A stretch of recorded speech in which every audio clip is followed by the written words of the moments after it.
Hi, my name is Joanna Whitney. I'm an intuitive artist and a student of natural law. And I'm going through the formal consensus booklet right now to help groups to learn how to communicate in a horizontal manner so that they don't fall apart. And that's what I'm seeing in our freedom movement here where I live. We started out, hopeful and happy and ready to start, groups, and they're just not together. They break up, they fade away for whatever reason. And I suspect the reason is because we don't have a new way to communicate with each other. So we're just kind of creating small tyrannies because that's how we've been mind controlled into um, treating each other through parenting, through teachers in school, through employers, and obviously our government now. So we have to, and I mean, I can just speak for myself. I have to learn a new way. I have to become introspective. Part of being what I call myself an anarchist, anarchist means no rulers, but it doesn't mean no rules. So there are spiritual principles that I have to live by in order to be an inner monarchy. For me to not be ruled by other people, I have to rule myself, which refers back to the eighth major arcana card in the Rider-Waite Tarot deck, Strength, as well as the pentagram. The top point on the pentagram is the spirit, and it's to rule my mind, my emotions, my desires, and my physical things in the physical world that I want. So these are things, if I'm going to be an inner monarchy and be part of a new freedom movement, I have to work on my attitude, especially in groups. And we've been mind controlled. I've been mind controlled into being very impatient with other people. So I have to work on patience. Last time I was talking about trust, and I didn't go into enough detail about what it would mean to be trustworthy. I'm going to do respect today, but I want to go back to trust for a moment. I said that to be trustworthy, I have to show up on time and do what I say I'm going to do. But there's more to it, actually, now. I have to show up as the same person every time. I can't just go off, show up as an intelligent, accommodating person just to get people together and then become a narcissist and run the whole group. If I'm a narcissist, that's what I'm probably going to do. I'm going to show up as try to, bait people in with my intelligence, my prowess, my accommodating nature. I'm a good actor. If I'm a narcissist, I'm going to try to get people to want to be around me. And then once I have them, then I'm going to try to rule them. I'm going to tell them what to think. I'm going to tell them how they have to act. I'm going to run the whole show. I'm going to interrupt them. I'm going to, maybe put someone down publicly.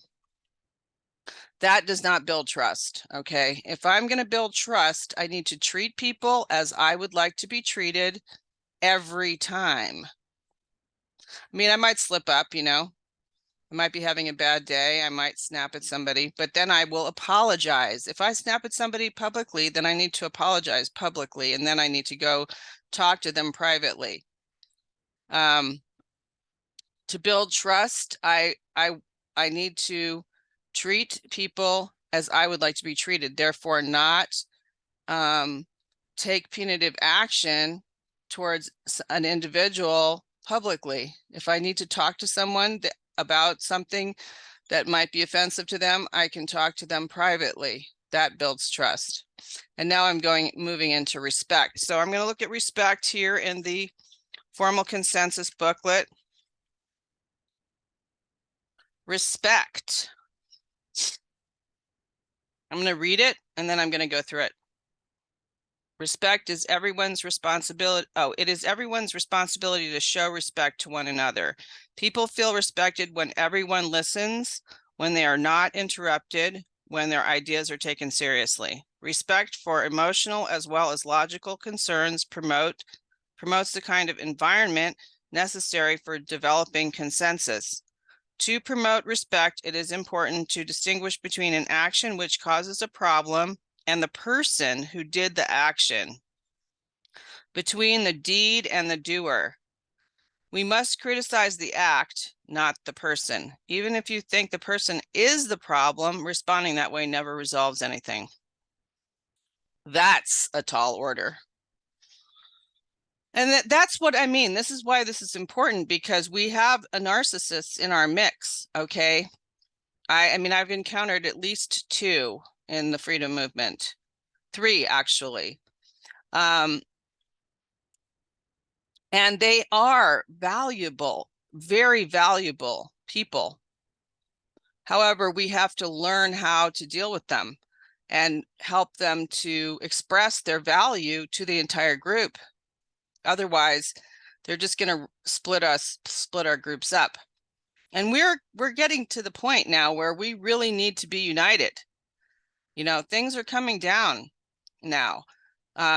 Just because we're not locked down and masked right now doesn't mean things aren't coming down the pike. So we really do need to unite. So we need to figure out how we're going to deal with differing strong personalities, people who are traumatized and who have their ways of being in groups that are not, you know, the most wonderful. And, you know, if you see it, if you spot it, you got it. You ever hear that? If you spot it, you got it. If just because someone is demonstrating narcissistic tendencies in a group, if I spot it, I've got it, meaning that I would like to be able to wield my power that way. And then by reacting to that person, I am wielding my power because I'm taking myself out of the group, just the way they did. You know, they take themselves out of the group by making themselves into the self-appointed leader. And then if I react by shutting down and not participating, then it's the law of correspondence, as above, so below, as within, so without. And the law of polarity. I'm basically being polarized by someone else's behavior. And I don't want that. I don't want to be a reactor. I want to be someone who acts in response to situations, not someone who reacts. So this is a tall order, but nobody said this is going to be easy. We didn't get into this situation overnight, and we're not going to get out of it by snapping our fingers either. So it is everyone's responsibility to show respect to one another. Right there, that is a huge, huge sentence. So it's basically telling me that it's my responsibility to show respect to myself and to others, even if I don't like how they're acting. And my respect to the group and to the reason that we are together. People feel respected when everyone listens, when they are not interrupted, when their ideas are taken seriously. So that could be, you know, that's a principle. So when we're in a group, and then this is informal consensus, they have a facilitator who doesn't participate in the discussion, and that person will quell the interrupters and then encourage the people who are interrupted to reconstitute their thoughts and speak, you know, because when I'm interrupted, a lot of times I completely forget what I was saying. And it's very disrespectful. And when someone interrupts, and I've actually done it, I have been an interrupter, so I can say that because I'm so impatient. When someone interrupts, basically they're saying that they're the authority, and there is no authority under natural law. So they're violating natural law, and that's what's going to split a group apart. So at this point, I would say that we probably do need a facilitator to remind us of our manners in a heated situation, which is any decision-making process right now is going to be heated, because I would say a lot of us feel like we're under a lot of pressure to figure out the solutions, because maybe we're in a lot of fear of what we see going on or what we are projecting into the future. That's another, you know, thing that I would have to take into the inner monarchy. Like I would have to meditate. I would have to start meditating to quiet myself down and learn to be in the present moment where everything is actually okay. And I actually do have time to find these solutions together with others. There's no rush, but I do have to do it, you know? So,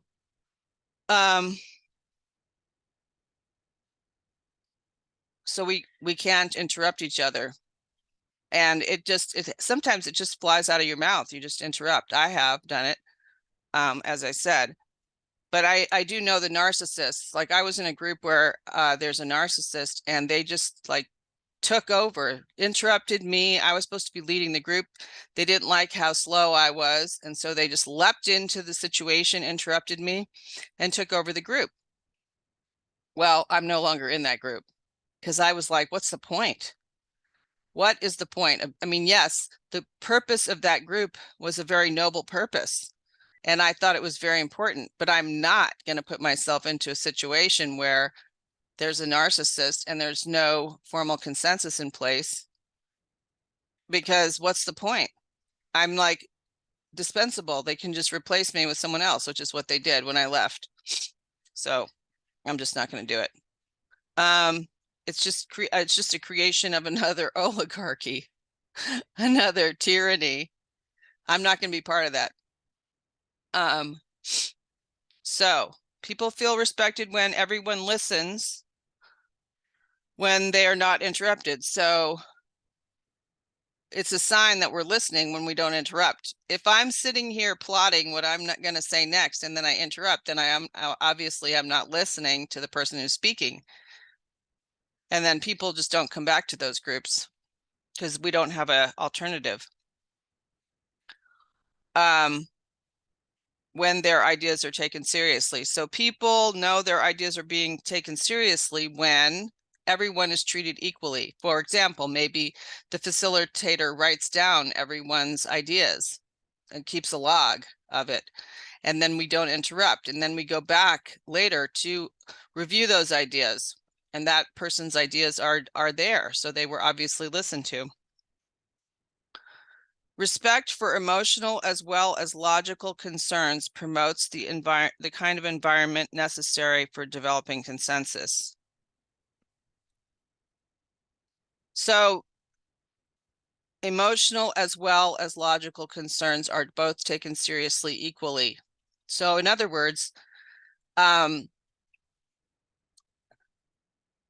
we don't use emotional blackmail to get our way, whereas we could present like logical ideas, but we could present them with the tone that puts people down or something like that.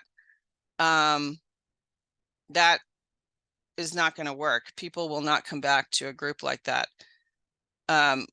So logical ideas and as well as emotional concerns. So we treat each other like we would want to be treated, and we don't use emotional manipulation through sarcasm, interrupting, side conversations, cross-talking, to browbeat each other into submission to other people's ideas. We're trying to be horizontal here so that we don't create another tyranny. However, you know, the triangle, the upward facing triangle with the eye in it, isn't actually an Illuminati symbol. It's actually a symbol of God.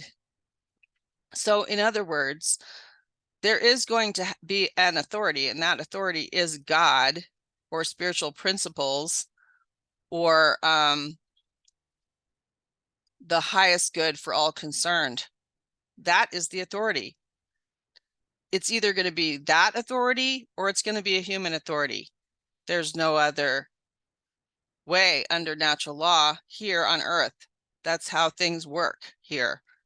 So under natural law, all of us are equal. And those principles are the guiding force. And when utilized, they create a magical solution to all problems. And I've experienced this many times, but in the group I've been involved with that uses spiritual principles and understands that there is a higher power, a source that is in charge. But we have to treat each other with respect as we are coming to that conclusion. I mean, if you have that higher power ruling over you through spiritual principles, there's no reason to be impatient. It's all good. Everything's going to be fine. It's just, so if I'm impatient, that means I have a fear that something is taking too long, or I'm not going to get my way, or I'm going to lose what I have. So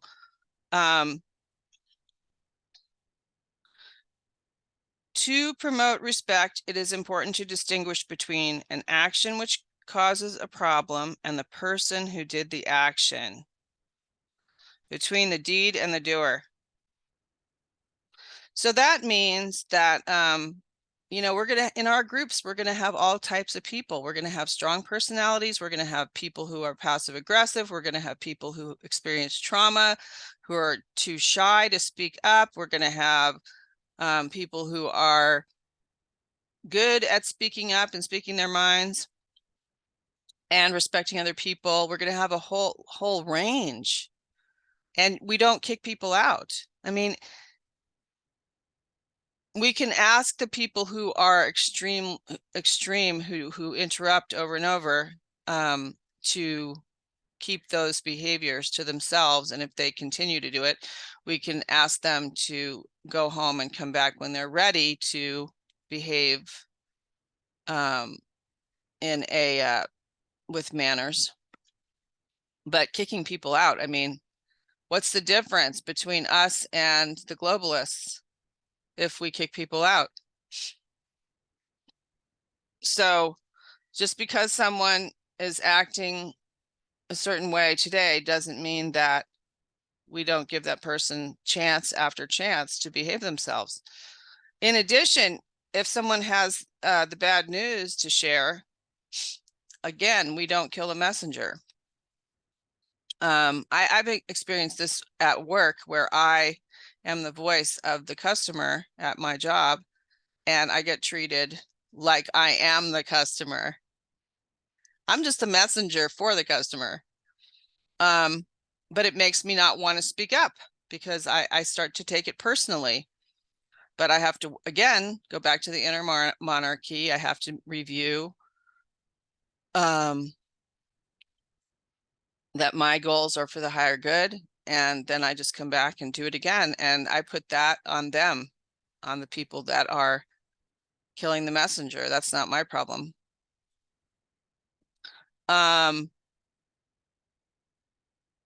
We criticize the act, not the person. Even if you think the person is the problem, responding that way never resolves anything. So, you know, we're all in this together, and we have to figure out how we're going to work together. So part of that is even respecting the people who are extremely mentally ill and manipulative. We have to learn how to deal with them. And we can deal with them just as we would with a kid who is having a tantrum. You just put them in timeout, but you don't kick them out. You're not going to kick your kid out because they are badly behaved. So, you know, this is going to be a spiritual process that we're going through together, learning how to abide by spiritual principles that in the ways that we treat each other so that we can find solutions to the problems that we may be facing during this extremely difficult time.